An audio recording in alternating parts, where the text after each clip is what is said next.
para jamaah yang dirahmati Allah. Lagi kita syukur kehadirat Allah. Allah SWT memberikan berbagai nikmat, baik dari nikmat rohani dan jasmani kita, sehingga kita bisa merasakan keimanan kita selalu mendekat kepada Allah SWT, yaitu dengan menjalankan perintahnya dan menjauhi larangannya. Semoga Allah SWT istiqomahkan kita dalam amal agama.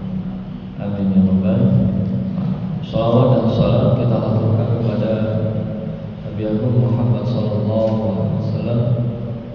Ucapan Allahumma sholli ala sayyidina Muhammad. Semoga kita semua mendapatkan syafaat di hari kiamat. Amin ya rabbal alamin. Bismillahirrahmanirrahim. Pada ayat surat Al-Anfal ayat 29.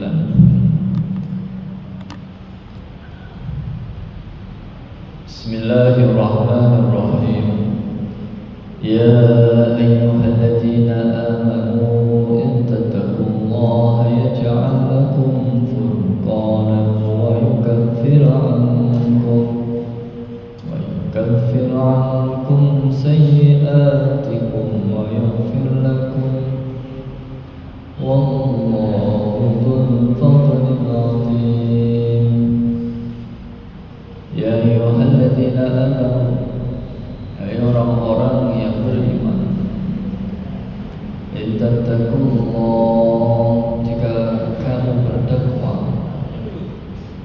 bertakwa Allah ing Allah,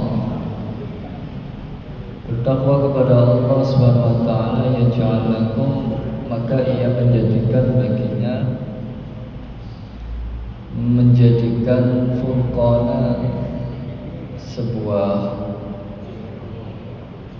keselamatan atau pertolongan.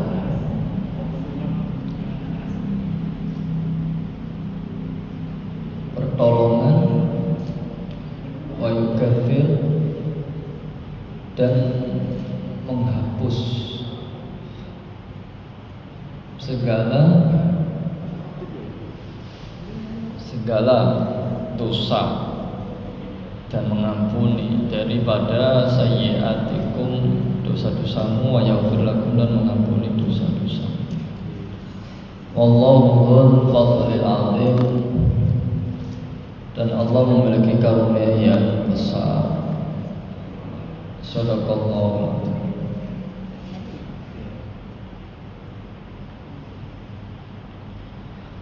Bismillahirrahmanirrahim. Ayat ini menegaskan kita semua bahwa tidak ada kata selamat, tidak ada kata pertolongan kalau kita tidak bertakwa kepada Allah Subhanahu wa ta'ala. Pada ayat sebelumnya kita ketahui yang mana bahwasanya Allah telah menunjukkan kepada kita semua, yaitu amwalukum wa auladukum fitnah, yaitu harta-hartamu, anak-anakmu, keluargamu itu fitnah. Fitnah itu musibah, ya, musibah di dunia. Ini sudah dikatakan, ya, bahwasanya anak-anak kita, keluarga kita, keturunan kita itu menjadi musibah, bahkan jadi musuh kita sendiri, ya, bahkan jadi musuh kita sendiri. Kenapa? Karena tidak ada ketakwaan kepada Allah Subhanahu wa ta'ala. Nah, kalau sudah tidak ada ketakwaan, maka tidak tertanamkan rasa hormat kepada orang tua, anak kepada orang orang tua. Orang tua tidak ada tertanam kasih sayang kepada anaknya. Istri tidak tertanamkan rasa ketaatan kepada suami. Ya karena tidak ada kehidupan dalam takwa kepada Allah. Seperti itu. Bisa kadang anak kita, istri ya, bisa menjadi penghalang kita dari melangkahnya kita kepada Allah. Ada saja ya. Ujian itu bisa ya dari harta kita. Kalau kita tidak ada rasa takwa, maka harta kita akan digunakan selain untuk perkara kebaikan. Maka dia digunakan untuk kesia-siaan, ya, untuk kesenangan duniawinya saja. Ya karena tidak ada rasa takwa. Andai kita punya uang 5.000, kita ada rasa takwa, ya, ada rasa takwa bahwa saya ingin uang 5.000 ini menjadi amal jariah saya. Nah itu. Maka dengan berpikir demikian, uang 5.000 yang di saku kita nih seperti tidak ada nilai. Ketika kita ada rasa takwa, maka uang 5.000 ini ada nilai di sisi Allah Subhanahu wa ta'ala. Apalagi uang yang banyak. Karena uang yang banyak itu akan bisa membeli segalanya. Ya, bisa membeli segalanya dan bisa membahayakan bagi pemiliknya. Maka disebutkan ayat-ayat Allah SWT daripada ayat ke-28 itu, amwalukum wa auladukum fitnah, itu sudah otomatis, tergantung kita mau menyetelnya. Bisa nggak kita itu menyetel harta kita ini, harta yang digunakan untuk Allah? Atau anak-anak kita, bisa nggak anak-anak kita ini digunakan untuk Allah Subhanahu wa ta'ala? Kemudian istri-istri ya digunakan untuk Allah yang selalu taat kepada suami, mematuhi perintahnya dan menjauhi daripada larangan-larangannya. Kalau kita tidak bisa menyetel atau menanamkan daripada rasa takwa, ya akan jadi fitnah. Ya karena pada dasarnya dalam kehidupan itu kan tujuan kita ya dalam kekeluargaan itu kan untuk menjaga keluarga dulu, bukan orang lain. Yang pertama itu menjaga keluarga. Bagaimana anak-anak saya, istri saya, ya, kemudian saudara saya masuk ke surga. Jadi keluarganya dulu. Ya ayyuhalladzina amanu qu anfusakum wa ahlikum nar. Ya, untuk daripada untuk mengajak saudara kita, istri-istri ya, kemudian anak-anak dalam keluarga kita itu ya dengan rasa takwa, tanamkan anak-anak ya, disampaikan kepada anak. Nah, sholat, nanti kalau tidak sholat dibakar, dikubur. Nah, itu menanamkan rasa takwa. Harus begitu sebagai orang tua. Jangan membiarkan, nah itu kan masih kecil, belum wajib. Memang betul, dia belum wajib untuk sholat. Tapi kalau dia masih kecil, sholat sudah pandai, alhamdulillah, nggak ada salahnya. Yang salah itu masih kecil dibiarin sampai tua lupa. Na'udzubillah min dzalik.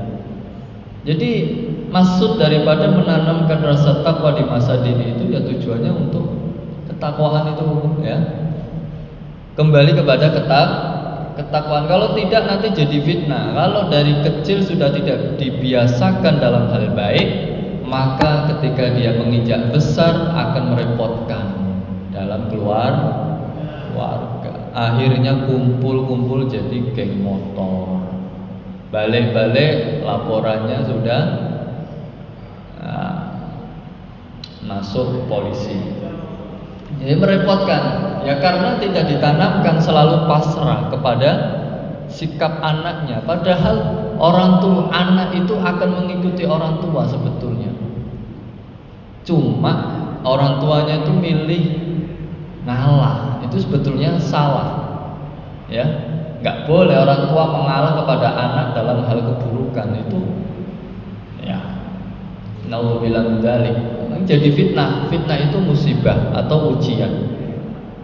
Nanti dia baru mengeluh, kenapa kamu begitu nak? Ibu aja begitu, nggak pernah ngomong baik sama saya, nggak pernah menasehati saya. Jadi yang disalahkan malah anaknya, padahal ibu bapaknya tidak pernah memperhatikan anaknya. Akhirnya berkelanjutan, ya. Jadi geng motor, mabuk-mabukan, bermaksiat, berjudi dan lain sebagainya. Maka inilah pentingnya peran ya sebagai orang tua adalah kemana anak kita mau dibawa. Harus tahu tujuannya kemana ini. Anak ini bisa menjadi investasi akhirat. Semakin kita berpandai dalam investasi, anak-anak kita nanti saya jadikan anak-anak yang hafiz, saya jadikan anak-anak yang alim, saya jadikan anak-anak yang ya tidak harus alim, tidak harus hafiz, nggak apa-apa. Yang penting sikap punya akhlak yang menjurus kepada kebaikan. Sifatnya itu karena untuk mengurangi fitnah, untuk mengurangi ujian dalam keluarga kita itu baru keluarga kita Pak, belum orang lain masalah itu ya. Jadi nanti di akhirat itu nanti saling menuntut, anak dengan bapak dengan anak, ibu dengan suami dengan istri saling menuntut. Kamu ini dulu nggak benar, saling menuntut. Itu baru keluarga, belum tetangga pada nuntut ke kita, ya. Belum nanti orang lain nuntut ke kita, habis amal kita bisa habis. Yang diharapkan di akhirat ya adalah amal, pahala. Ya. Nanti kapan nampak anak itu jadi musuh? Ketika nanti di akhirat, tidak peduli lagi dengan orang tua. Nah, kasihlah satu amal, pahala. Karena satu pahala sangat membantu dalam timbangan saya nak. Enggak saya aja butuh timbangan, saya butuh pahala kok. Ya, pahala saya saja belum cukup. Enggak mau saya mengasihi bapak. Saya bisa begini karena kamu Pak. Nah, jadi dituntut. Saya bisa begini karena kamu nggak pernah mengajarkan sholat, nggak pernah mengajarkan iqra, nggak pernah mengajarkan baba, ii, tata, teti, ya, nggak pernah mengajarkan. Ya, pokoknya kebaikan dulu di dunia. Nah, nanti istri dituntut sama Allah, kenapa kamu membuka aurat? Suami saya ini yang tidak pernah mengajarkan dalam hal menutup aurat, tidak pernah mengajarkan dalam hal-hal kebaikan. Ini suami saya. Jadi fitnah, ya. Fitnah itu ya musibah, baik di dunia maupun di akhirat. Maka kita evaluasi, setiap hari evaluasi, ya, anak kita sudah ngaji belum? Ya, sudah sholat belum? Kalau belum sholat, nah, suruh sholat. Kalau tidak mau, kalau perlu pukul, marah, dimarah, nggak apa-apa. Marahnya orang tua kepada anak ibarat air hujan menyirami tanah yang kering. Nanti akan subur tuh anak. Nanti akan subur. Dia kering karena jarangnya dia beramal. Nah, maka kita sebagai orang tua harus bisa merawat di antara ladang-ladang amal kita itu, sehingga menjadi apa? Ajrun azim, menjadi pahala yang besar. Menjadi pahala yang besar. Nah, kemarin di Padang, di Padang banjir itu Pak, banjir batu, batu dari gunung itu hanyut. Hanya satu rumah. Rupanya rumah itu ada 4 anak hafizah. Selamat Pak. Sampai di dalam itu nggak ada air, tapi di sebelahnya sudah tertimbun tanah semua sama batu. Nah itu baru di dunia saja. Baru di dunia Allah sudah tampakkan kehebatan Al-Quran. Batu di dunia nggak menyentuh, air di dunia tidak menyentuh, apalagi nanti api neraka yang dikatakan bahwasanya api tidak akan membakar kepada pemilik yang di dalamnya ada Al-Quran. Masya Allah. Kalaupun dia ditakdirkan masuk neraka, misalnya dia hafiz tapi hafiz yang nakal, nah, kemudian ditakdirkan ke neraka tapi api itu tidak membakar, doanya jangan sampai ke neraka. Jadi seperti itu. Sudah ada janji-janji Allah ketika dia menolong Allah. Ketika ada musibah Allah tolong, Allah lindungi, seperti itu. Nah, kemudian ya ayyuhalladzina amanu in tattaqullaha yaj'al lakum furqana. Di sini ayatnya ditegaskan kepada kita semua. Kenapa bisa demikian? Dia kok bisa selamat di dunia? Dia selamat dari bencana, dia selamat dari segala mara bahaya di dunia ini, baik datangnya dari manusia, baik datangnya dari alam, baik datangnya dari hal-hal gaib. Kenapa dia bisa selamat? Karena dia bertakwa, takut kepada Allah. Takut kepada Allah itu,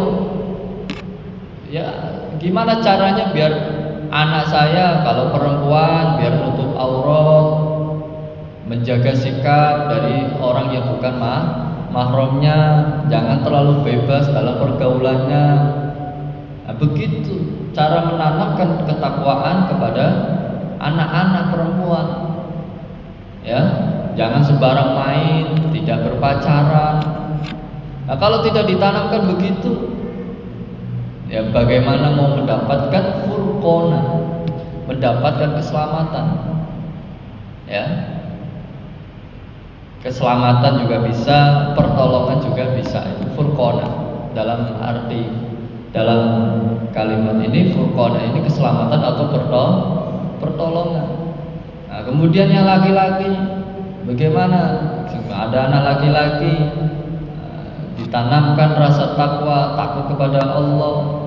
Kemudian kalau belum sholat, segera sholat, ditanamkan. Jangan mudah menyia-nyiakan waktu.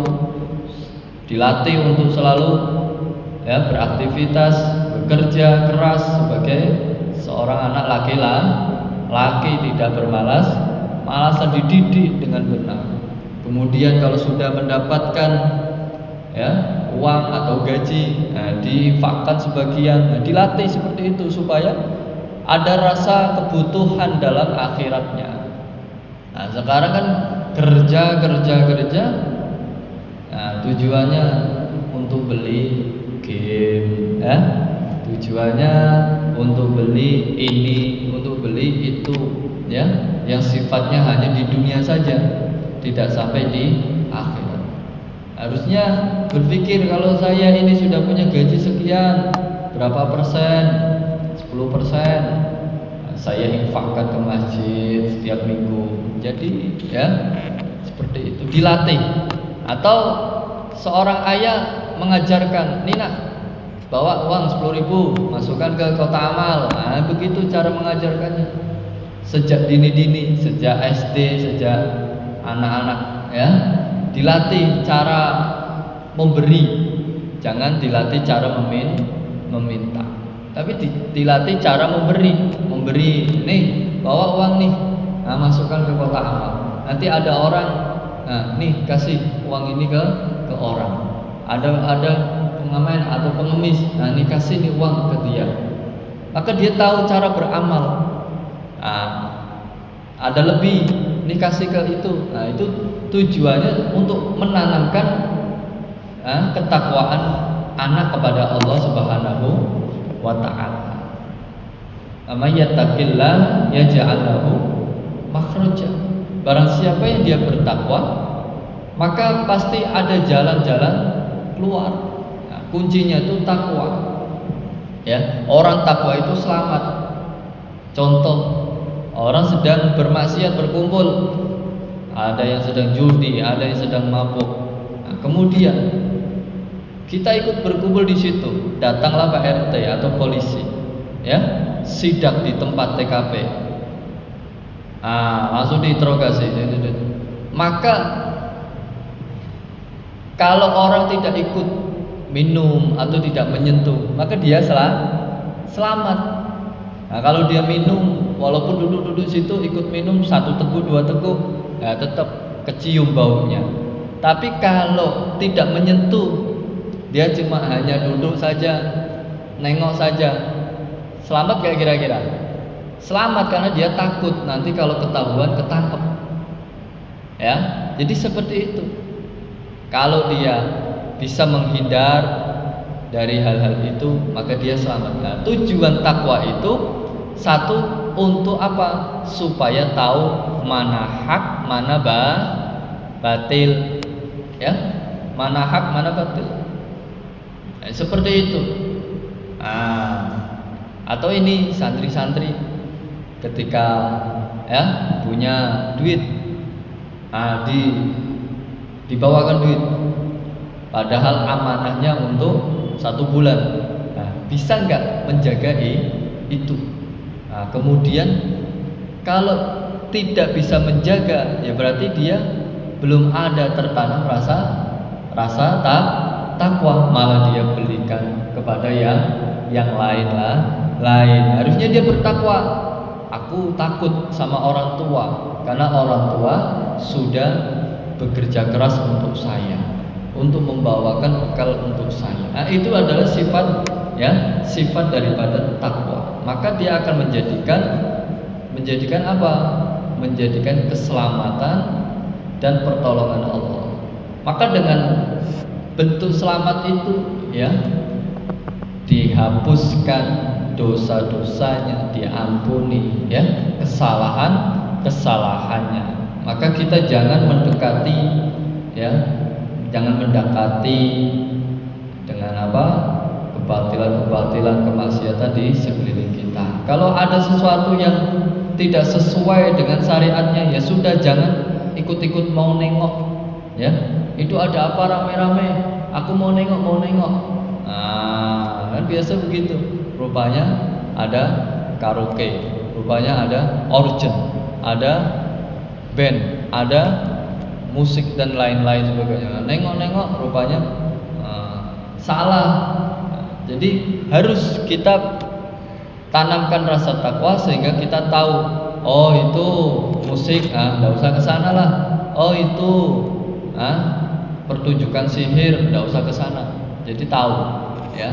Maka tujuan takwa ini agar kita bisa membatasi diri kita dari perkara-perkara yang batil. Demikian satu ayat yang saya bacakan dari surah Al-Anfal. Semoga Allah fahamkan kita semua. Amin ya rabbal alamin. Subhanallah bihamdihi, syukrika, asyhadu an la ilaha illa anta, astaghfiruka wa atubu ilaik. Assalamualaikum warahmatullahi wabarakatuh.